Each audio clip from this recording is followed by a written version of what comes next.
Hello दोस्तों, नमस्कार। SM किसी चैनल में मैं आप सब लोगों का दिल से बहुत बहुत स्वागत करता हूं। सो दोस्तों, इस वीडियो में हम लोग बात करने वाले एक बहुत ही इंपॉर्टेंट खबर जो कि हम लोग को यस्टरडे कल के दिन हम लोग को देखने को यहाँ पे मिली थी। एंड उसके बाद अगर देखा गया दोस्तों, तो बहुत सारे क्वेश्चंस, ठीक है, यहाँ पे मतलब लोगों के दिमाग में यहाँ पे रेज होना स्टार्ट हुआ। एंड जेन्युइनली अगर देखा गया, जब जब इस प्रकार की चीज़ें होती है तो इस प्रकार के डाउट तो क्लियर मतलब बनते ही है, तो उसको क्लियर करने की कोशिश मैं ज़रूर यहाँ पे करता ही हूँ। सो किस चीज़ के बारे में यहाँ पे मैं बात कर रहा हूँ, तो दोस्तों शुगर सेक्टर। आप सभी लोगों को पता ही है शुगर सेक्टर, तो अगर आप इस चैनल को फॉलो करते होंगे, जैसे मैं हमेशा बोलता हूँ 5.5-6 साल अभी ऑलमोस्ट इस चैनल को यहाँ पे कंप्लीट हो जाएंगे, ठीक है। तो शुगर सेक्टर को हम लोग कभी भी यहाँ पे कवर करते ही नहीं थे, ठीक है, बिल्कुल एकदम मतलब बकवास सेक्टर, कुछ यहाँ पे पैसा बनता ही नहीं है। पर कहानी ये पुरानी थी, ठीक है। उसके बाद अगर हम लोग बात करें तो आप सभी लोगों को पता ही है कि शुगर सेक्टर अगर देखा गया तो एक फ्यूचर ओरिएंटेड सेक्टर के रूप में हम लोग को आगे आते हुए देखने को मिल सकता है। उसकी पॉसिबिलिटी बढ़ी, उसके पीछे का रीज़न आपको पता ही है। यस, एथेनॉल ब्लेंडिंग की बात करें, बायोफ्यूल की बात करें, एंड इसी से रिलेटेड एक मिड साइज का जो ये सेक्टर है, जहाँ पे मतलब लीडर भी मिड कैप वाली कंपनी है, उसको एक नया मतलब जन्म मिलते हुए हम लोग को देखने को यहाँ पे मिल रहा था। और इसकी जोरों शोरों से चर्चा यहाँ पे चल रही थी। एंड मैं अगर अपनी भी पर्सनल बात अगर ओपनली आपके सामने रख दूँ, तो यस, शुगर सेक्टर भी देखा गया तो इसकी चीज़ के चलते फ्यूचर ओरिएंटेड बिजनेस धीमे धीमे बनने की राह के ऊपर चलते हुए देखने को यहाँ पे मिल रहा था। बट यस्टरडे की अगर हम लोग बात करें, रातों रात एक ऐसी खबर आ गई जिसके चलते जो हम लोग सपने देख रहे थे वो कुछ अभी हम लोगों को धुंधले होते हुए देखने को यहाँ पे मिल चुके हैं। एंड आपको खबर तो पता ही है कि सरकार ने सीधा बैन ही कर दिया कि जो शुगर के की अगर हम लोग बात करें, गन्ने से जो जूस यहाँ पे रहता है या फिर शुगर का जो सिरप रहता है, कि उसका आप इस्तेमाल इथेनॉल के लिए नहीं कर सकते। सीधा खबर ही आ गई, ऑफिशियल खबर आ गई। एंड उसके बाद शुगर कंपनीज के शेयर की हालत क्या हो गई वो मुझे अलग से बताने की ज़रूरत यहाँ पे नहीं है। इसके पीछे का रीज़न सरकार ने यही दिया है, या फिर आप बोल सकते हो कि ये जो सिरप है या फिर जो जूस है शुगर का, वो इथेनॉल के लिए अगर जाएगा तो शुगर के पास वो सारी चीज़ें कम जाएगी। तो उस चीज़ के चलते आपको पता ही है कि शुगर के जो प्रोडक्शन है वो हम लोग को कंपैरेटिवली कम होते हुए देखने को मिलेगा। डिमांड ज़्यादा रहेगा तो शुगर के प्राइस यहाँ पे बढ़ेंगे। तो ये सारा पॉइंट यहाँ पे सामने रखा गया। एंड इसी चीज़ के चलते ये एकदम शॉकिंग फैसला यहाँ पे लिया गया। एंड उसके बाद जैसे कि आपको मैंने बताया कि शुगर कंपनियाँ कल के दिन हम लोगों ने देखी थी, ज़बरदस्त क्रैश हुई, जो कि आज के दिन भी वैसी ही गिरी हुई है, ठीक है। मतलब आप देख सकते हैं श्री रेणुका शुगर ये लीडर है सेक्टर का, ठीक है। अभी लीडर का मार्केट कैप देख सकते हो कितना है, 9,500 करोड़ का मार्केट कैप है। ऑब्वियसली 10,000 करोड़ के ऊपर था, बट शेयर प्राइस जैसे नीचे आ जाता है तो मार्केट कैप भी बदल जाता है। तो आप देख सकते हैं लीडर की हालत भी क्या है, 6-6, 6.25% डाउन। EID पेरी, इसमें हम लोग इसको थोड़ा ज़्यादा ट्रैक करते थे, एटलीस्ट मैं करता था, बिकॉज मुरुगप्पा ग्रुप से बिलोंग करता है, ठीक है। 0.25 ऊपर है, मतलब कौन सी बड़ी बात। कल के दिन तो 6-6.5% गिर गया। देन बलरामपुर चीनी की बात करिए, बहुत काफ़ी पॉपुलर है, 3.25% या फिर 4% गिरते हुए देखने को लगा। कल के दिन भी एक क्रैश हुए थे सबके सब। तो आज के दिन भी आप देख सकते हैं त्रिवेणी इंजीनियरिंग की अगर हम लोग यहाँ पे बात करें, बजाज हिंदुस्तान की बात करें, बजाज ग्रुप की कंपनी, डालमिया शुगर की बात, सभी के सभी आप ये देखो। अब ये एक एक नाम लेते रहे तो वीडियो तो 20-25 मिनट की यहाँ पे हो जाएगी। तो जितने भी मैक्सिमम शुगर कंपनी हम लोग को देखने को मिल रहे हैं, एक ही रंग से यहाँ पे रंगे हुए हैं। यस, टमाटर जैसे लाल यहाँ पे हो चुके हैं शुगर वाली कंपनियाँ, हम ऐसा यहाँ पे कह सकते हैं। तो डेफिनेटली मतलब कल का दिन और आज का दिन अगर आप टोटली जोड़कर देखोगे तो बहुत सारी कंपनीज 10-10, 15-15, 20-20% हम लोग को क्रैश होते हुए देखने को यहाँ पे मिल चुके हैं। और जैसे मैंने कहा, ये सेक्टर ना दोस्तों कोई ज़्यादा इसको भाव ही नहीं देता था, ठीक है। मैं बार बार रिपीट कर रहा हूँ क्योंकि आपको इस चीज़ समझ में आ जाए। लीडर देखिए 9 से 10,000 करोड़ का मार्केट कैप, बट अभी इसको भाव क्यों आ गया था? Just because of biofuel, ethanol blending, इसी चीज़ के चलते। वरना जैसे मैंने शुरुआत में भी इंट्रोडक्शन में कहा था कि मैं तो देखता भी नहीं था इसको, क्या देखने का, कि सरकार के पहले से रिस्ट्रिक्शन रहते थे। ट्रेडिंग के लिए ठीक है, ट्रेडर तो किधर भी जा सकता है, बट इन्वेस्टर के लिए टाइम देना पड़ता है वेल्थ क्रिएट करने के लिए। तो यहाँ पे टाइम देके तो कुछ होने वाला ही नहीं, एक टाइम पे ऊपर जाएगा नीचे आएगा, ऊपर जाएगा नीचे आएगा, और टाइम वेस्ट यहाँ पे होता रहेगा। बट जैसे ये एथेनॉल से रिलेटेड चीज़ें देखने को मिली, उम्मीद एक थी, तो फिलहाल उम्मीद अभी हम लोग को क्या होते हुए देखने को मिली, कल की खबर के बाद थोड़ी सी धुंधली होती हुई देखने को यहाँ पे मिली है। एंड इसके बाद बहुत सारे लोगों के डाउट यहाँ पे क्रिएट हो गए कि अभी व्हाट नेक्स्ट, अभी आगे क्या होगा।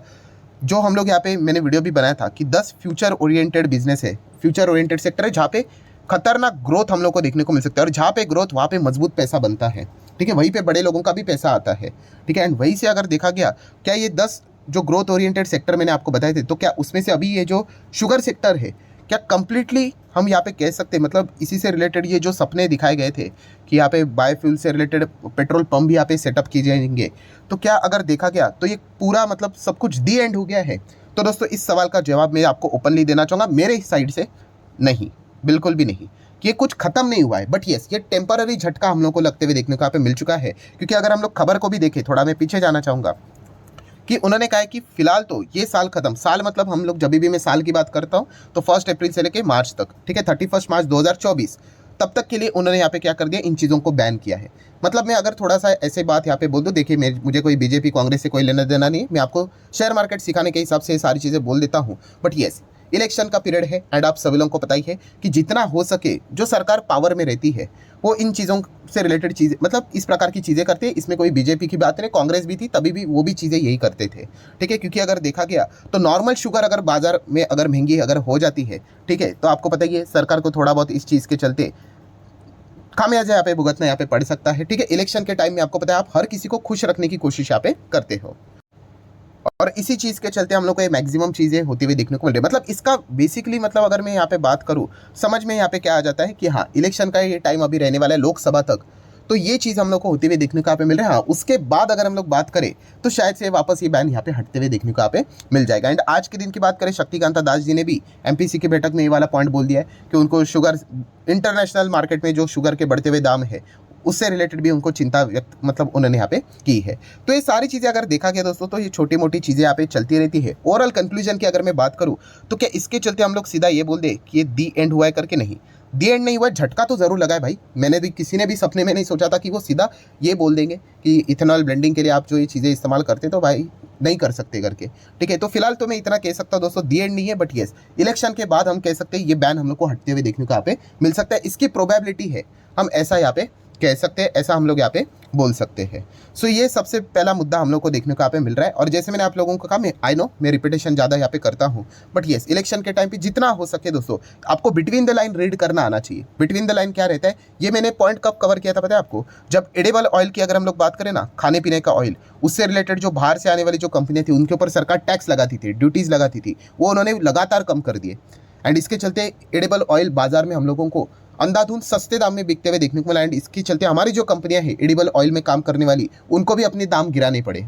तो तब मैंने आप लोगों को बताया था कि ये शुरुआत है कि जितनी भी चीज़ें आपके रसोई घर में देखने को मिल जाती है दोस्तों, वो जितना हो सके सरकार इलेक्शन के टाइम में उनके दाम हम लोग को कम करते हुए देखने को यहाँ पे, मतलब वो कोशिश ज़रूर यहाँ पे करेंगे, ठीक है, इन्फ्लेशन को यहाँ पे कम करने की, इन चीज़ों के दाम कम करने की, ठीक है। क्योंकि अगर ये चीज़ें बढ़ गई दोस्तों तो आप सभी लोगों को पता है, अगर एक इंसान पढ़ा लिखा भी नहीं है बट अगर उसके किचन के सामान अगर बढ़ जाते हैं, खाने पीने की जो चीज़ें रहती है, ठीक है, मतलब अगर गेहूँ की बात करें, आटे की बात करें, दाल की बात करें, देन अनियन की अगर हम लोग बात करें, ठीक है, शुगर की अगर हम लोग बात करें, मिल्क की बात करें, ये तो आम चीज़ है ना। अगर ये महंगी हो जाती है तो आपको पता है कि ऐसे लोग डायरेक्टली आप सरकार को यहाँ पे ब्लेम करना स्टार्ट कर देते हैं। और जैसे ये चीज़ें अगर यहाँ पे सस्ती हो जाएगी तो हम ज़रूर यहाँ पे कह सकते हैं कि उनको कोई दिक्कत होती हुई देखने को नहीं मिलेगी। तो इसी प्रकार से दुनिया चलती है दोस्तों, ये इसके पहले भी हम लोग देख चुके हैं, और अभी इलेक्शन का टाइम आएगा तो ऐसे बहुत सारी चीज़ें हम लोग को होती हुई देखने को यहाँ पे मिल जाएगी।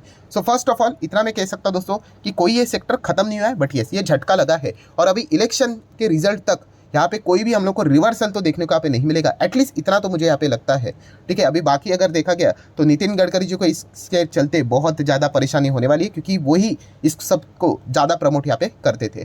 तो डेफिनेटली इलेक्शन तक उनको भी होल्ड यहाँ पे करना पड़ेगा, कोई तो आंसर उन्होंने भी रेडी करके रखे होंगे, देख लेते आगे क्या होता है करके। देन दोस्तों एक और सवाल यहाँ पे जिसके चलते बहुत सारे लोग यहाँ पे डाउट हो चुके हैं, परेशान हो चुके हैं, गुस्से में भी आ चुके हैं कि मतलब होने के लिए तो कुछ भी हो सकता है। डेफिनेटली मैं इसके पहले भी बोल चुका हूँ, बहुत सारे लोगों को एक गलतफहमी रहती है, उनको ऐसा लगता है कि सरकारी कंपनी में जाना मतलब वहाँ पे सरकार के रेस्ट्रिक्शंस होंगे तो बाकी सेक्टर तो भाई 100% सेफ है। 100% कोई भी सेफ नहीं है दोस्तों। डेल्टा कॉर्प कौन सी सरकारी कंपनी थी, बट सरकार के एक फैसले के चलते उसकी हालत आप देख सकते हो। तो सरकार किसी भी सेक्टर में इस प्रकार के रेस्ट्रिक्शन लगा सकता है। 2018 में ऑटो सेक्टर में हम लोगों ने देखा था, अलग अलग चीज़ें सरकार लेकर आई थी, तो स्टॉक्स सेक्टर कैसे नीचे आया था, तो ये चीज़ें चलती रहती। तो इससे रिलेटेड सबसे ज़्यादा डर या फिर सवाल अभी पूछे जा रहे किस सेक्टर से रिलेटेड, तो मोस्ट हाईली इमर्जिंग सेक्टर जिसका नाम है renewable sector, green energy, clean energy, hydrogen की बात करें सर, फिर इस सेक्टर की भी बात करें, इसको भी तो सरकार जोरों शोरों से प्रमोट करता है, तो कल इसकी भी बैंड यहाँ पे बजाई जा सकती है। तो दोस्तों इसके चांसेस तो मुझे तो ना के बराबर लगते हैं। देखिए मैं ये तो नहीं कह सकता कि सरकार कुछ नहीं कर सकती, बट येस रिस्क की बात करें तो एकदम लोअर लेवल पे हम लोग को रिस्क देखने को मिल रही है कि सरकार इसके ऊपर कोई रिस्ट्रिक्शन लेके आ दे, क्योंकि ये तो जस्ट अभी अभी पैदा हुआ है। लिटरल पैदा भी मतलब बोलते ना, कुछ भी नहीं, 1% भी काम नहीं हुआ है दोस्तों रिन्यूएबल एनर्जी में। इतनी बड़ी दुनिया है, इतना बड़ा हमारा भारत देश है, उसमें अगर देखा गया मतलब लिटरली 1% भी नहीं, सो यहाँ पे रेस्ट्रिक्शन इसके ऊपर लाए जाते हैं, ठीक है, जहाँ पे कुछ चीज़ें बढ़ रही है वहाँ पे हम कह सकते हैं। तो इन चीज़ों के चलते आप लोगों को कोई पैनिक करने की ज़रूरत यहाँ पे नहीं है। यहाँ पे इस प्रकार की रिस्क आप कह सकते हो बहुत ही लोअर लेवल पे हम लोग को देखने को यहाँ पे मिल रही है। सो जो लोग यहाँ पे सवाल पूछ रहे थे कि क्या रिन्यूएबल एनर्जी सेगमेंट में मतलब देखा गया है तो क्या खतरा है, मतलब इस प्रकार के अगर डिसीजन आ गए, तो दोस्तों यहाँ पे ऐसी कोई चीज़ें होगी नहीं, ठीक है। तो यहाँ पे आप बिंदास आगे यहाँ पे जा सकते हैं। इनसे रिलेटेड जो भी कंपनीज आप स्टडी कर रहे हो तो ज़रूर यहाँ पे स्टडी कर सकते हैं। यहाँ पे अगर मैं थोड़ा सा अगर बोल भी दूँ पॉलिटिकली भी, अरे बड़े बड़े प्लेयर्स है, आपको पता ही है दोस्तों, जो कि सरकार के साथ डायरेक्टली और इनडायरेक्टली ज़बरदस्त कॉन्टैक्ट में रहते हैं, ठीक है। तो यहाँ पे होने के चांसेस उस प्रकार के कम है, क्योंकि अगर देखा गया तो वो बड़े बिजनेस वालों को बहुत ज़्यादा झटका यहाँ पे लग सकता है। तो ऐसी कोई चीज़ें होने के चांसेस फिलहाल तो हम लोग को बिल्कुल भी नज़र यहाँ पे नहीं आएगी। सो ठीक है दोस्तों, आशा करता हूँ जितने भी इंपॉर्टेंट पॉइंट्स थे, आपके जो डाउट्स थे उसी को यहाँ पे कवर करने के लिए, मतलब क्लियर करने के लिए वीडियो को मैंने कवर यहाँ पे किया है। फाइनली डिसीजन आप ही का होना चाहिए। जैसे मैं कहता हूँ पैसा आपका है तो डिसीजन भी आप ही का होना चाहिए। जो मुझे लगा वो मैंने आपके सामने रखा। आप चाहो तो इसको फर्दर स्टडी कर सकते हो, जो पॉइंट अच्छे लगते हैं उसको नोट करके रख सकते हो, जो अच्छे नहीं लगे उसको इग्नोर भी करके आगे बढ़ सकते हो। तो चलिए इस वीडियो का यहीं पर रोकना चाहूँगा। मिलते हैं अगले वीडियो में, तब तक के लिए बाय बाय।